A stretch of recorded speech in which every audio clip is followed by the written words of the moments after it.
Hey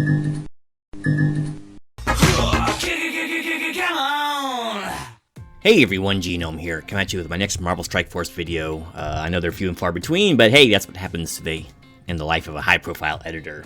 My God, it's like you've known me all my life. Shameless plug notwithstanding.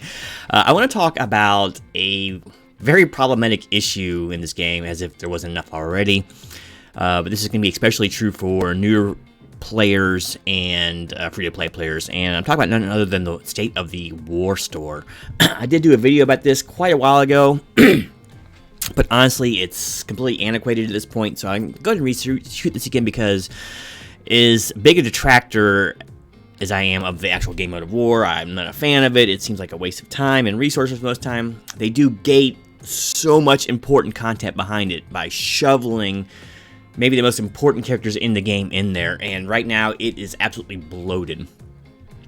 Now, one thing I'm not going to do is talk about the minions that are in there. Supposedly they're going to be working their way out, so I didn't highlight them, but you got like your Hydra snipers in there and all that nonsense that no one's hopefully using their credits on.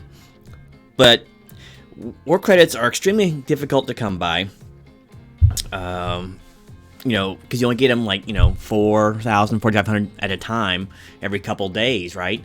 And we know the prices in there. It's very expensive to buy characters. So I'm going to try to put out a very loose guide on what's important to spend your currency on. Especially if you are like me and dialed way back on war, and it is completely an afterthought. I don't put any more resources into war characters at this point. I really don't. It is what it is. I haven't touched Fantastic Four in ages, since they came out, basically. And the most recent team I've worked on for war has been Skilletary, and even that's been a little while. So, and that's only because I pulled 7 reds on Yelena out of a random orbs. Whatever the case may be, I'm done even working on them, so let's get into this War Store thing. So, yes, the War Store. What you see before you is pretty much all of the important named characters in there, and some that aren't so important. But, as you can see, there is a plethora of things to choose from, and there's actually a lot of pretty good characters. Not so much anymore, because things have definitely changed as far as power creep goes, but there is some importance to be had here. So let's go ahead and talk, first thing, about a couple characters that need to leave the store, period. Just get out of there. That's basically everyone from Pyro down on my list here. Okay, let's start from the bottom here. Cable has a node. Just farm the node if you need it. Do not spend any war currency on this guy. He's not needed for anything right now. So, yeah, just that. Sif. Sif used to be super important because she's like the gateway to basically, 2 different legendaries here. Yeah, I don't use Asgardians for really anything at all. And Black Bolt is not what he once was. I have a very beefy Black Bolt, 7 reds. But what do you use them for? They're not going to war defense at all anymore. In fact, they're a detriment. I mean, you get punched up 200k with symbiotes on them pretty regular, or Axemen even worse, right? So, what's the point of having her in there? I say, get her on out, put her on a low, easy node for people to farm, because it still takes a long time for people to get to the Hela node anyway, so don't let her clutter the store up, and also don't let people waste their hard-earned credits on going for her just to get a legendary whose best days are well behind him. X-23, same problem as Cable. Where do I use her? I mean, out of X-Force, she's the only character really that has any plug-and-play value anymore, and I haven't used her for anything as you can buy her levels. I don't even put that last star on her. I don't use her anywhere.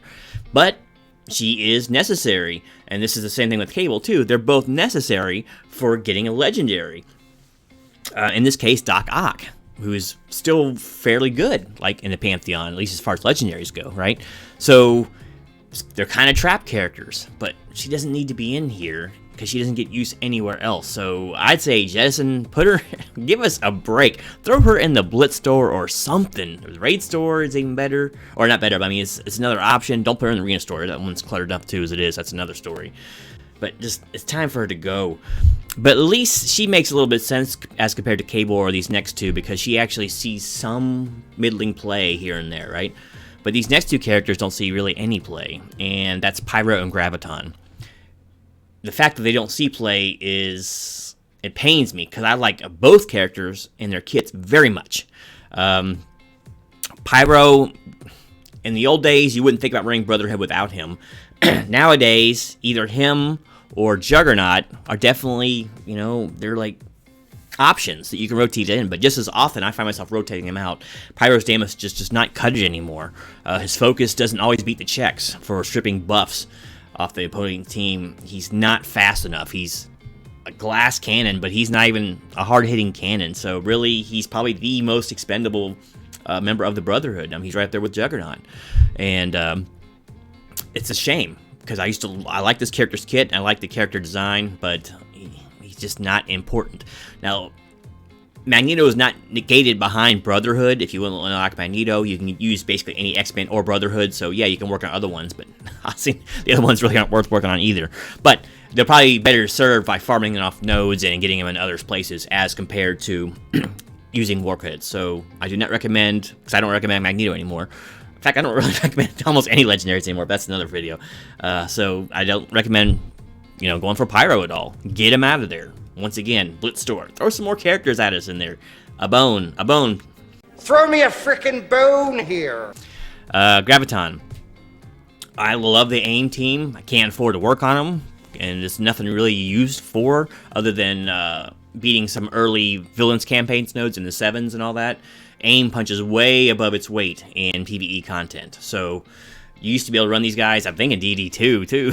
Boy, that'd take a while. But if you're going to run any kind of AIM team, you don't want to run it without Graviton. He's basically a mini legendary if you just look at his passive and all that. He does a lot for AIM. So you can't really run the team without him, but it sure isn't worth your while to spend credits on this guy because you're not really using AIM for anything.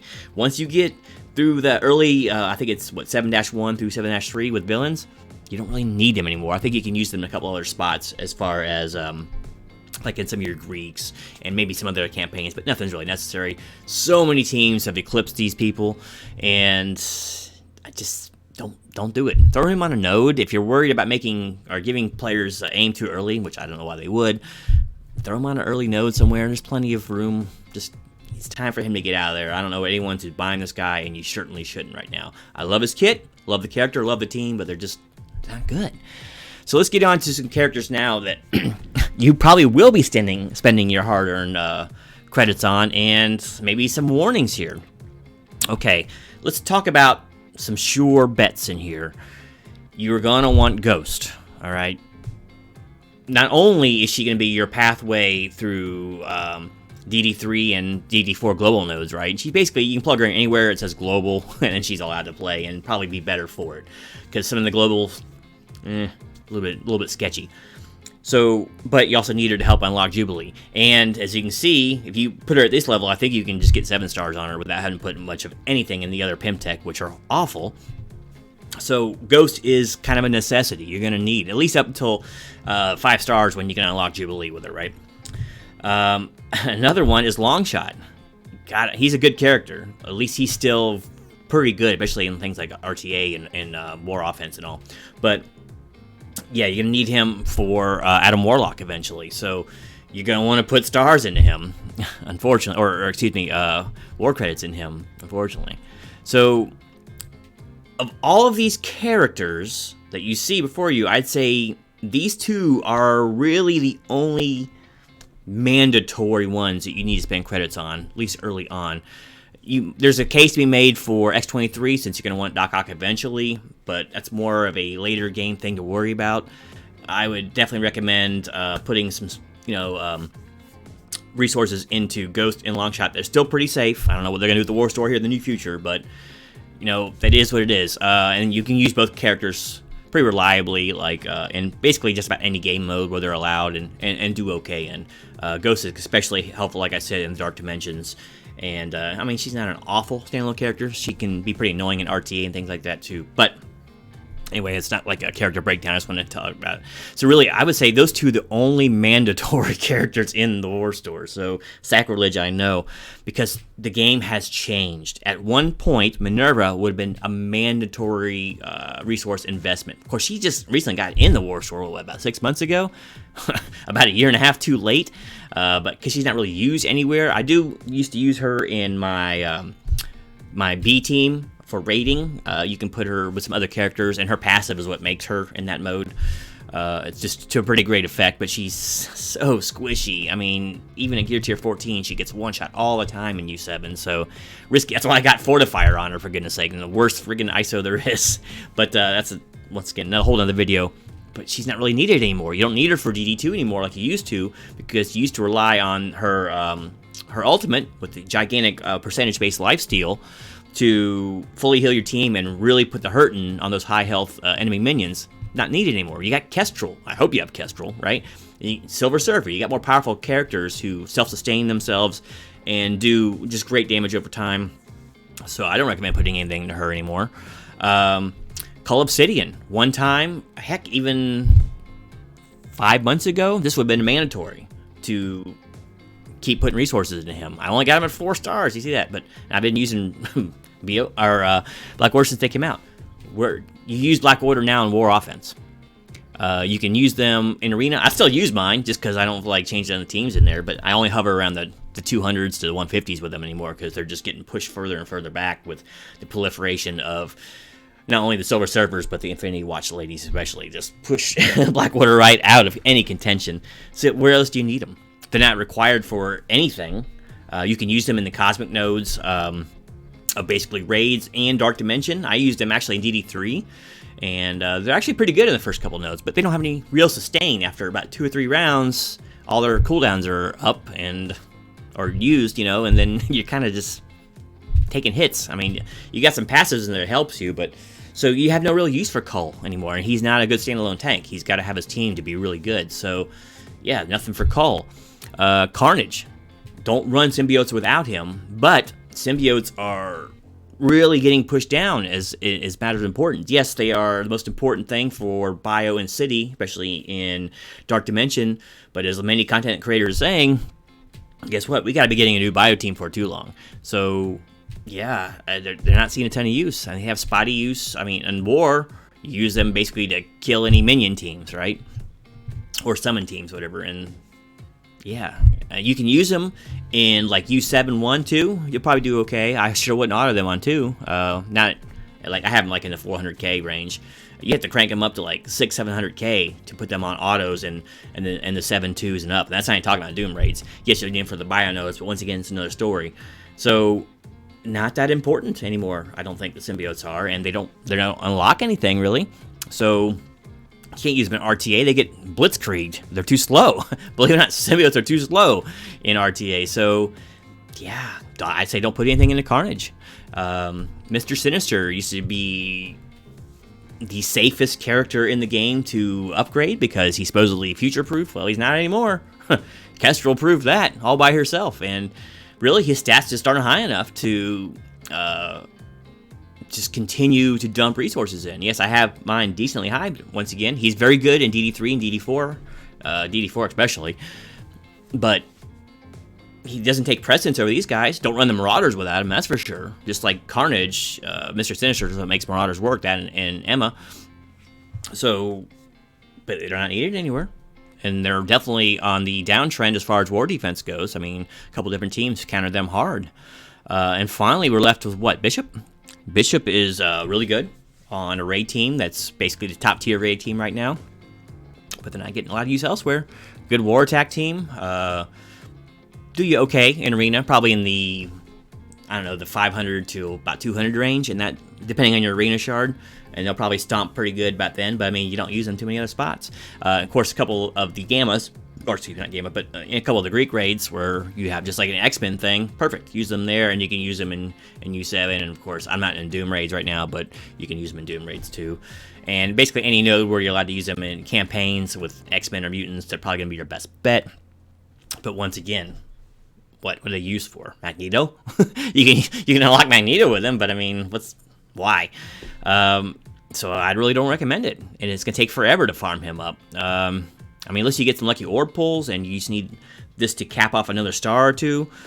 Yeah, I mean, it's rough, and he's like one of the better characters in the game as far as everything else goes, and I just can't really advocate going for him. Hey, a quick addendum. I forgot to record this the first time around, but one of the aspects of the War Store I didn't touch on in my main video there was maybe the most important thing that you'll be getting out of the War Store often, and that is gear pieces. Most importantly is Gear 14. They got 13s in there as well, but you can sometimes get those out of the regular store. But Gear 14 pieces, man, if you're not buying the RTA pass or whatever, this would be one of your only ways of getting a lot of this stuff. So yeah, I just thought that bear mentioning. So a lot of the crunch, the artificial crunch of war credits, is the fact that you need to go in there in order to get through DD4 probably, is to buy a bunch of gear out of here too. So as you see, I'm still picking it up every now and then because I don't buy the RTA passes. So that's something else to consider too. So a lot of these characters I mentioned before are completely superfluous because you're gonna just go ahead and need to gear up your important characters to get through the Dark Dimensions. So just wanted to add that in there real quick. So yeah, the War Store is a tricky place right now, and you have got to be so careful with your resources. And they have flooded it so badly, they're making it very difficult for you to do so. They are trying to push, the more and more people fight against war, the more and more they're going to push you into having to do it. Hence, we got the new war mode or whatever coming up next year. Hence, they keep flooding the freaking store with very important characters. Because regardless if you think the characters are worth it anymore, it's worth it to somebody to unlock Magneto, right? Because they love the character in the lore, they like playing with him or whatever, and he's good in some things, right? Well, not as important as he used to be, but they're going to keep pushing this direction, so you really need to be careful with where you're spending your war credits right now. And right now, I would say it's in Ghost and Longshot. Until you get them to the stars you need them to be to do their important unlocks, there's not too much else in there. It's absolutely required. Everything else is just a luxury at this point.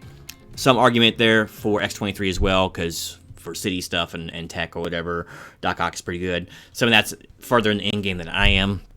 I'm just telling you, as a newer player, to be very cautious with how you spend your credits in there, and be pretty discerning. Do a little research on what you're trying to unlock or what you're trying to do with the character before you go dropping all of those war credits, because they take a while to replenish. So anyway, hopefully this video was a little bit helpful for you, and I didn't ramble on too much, but any questions, just let me know in the comments below. And until next time, this is Genome, just lamenting the days of a just and fair war store.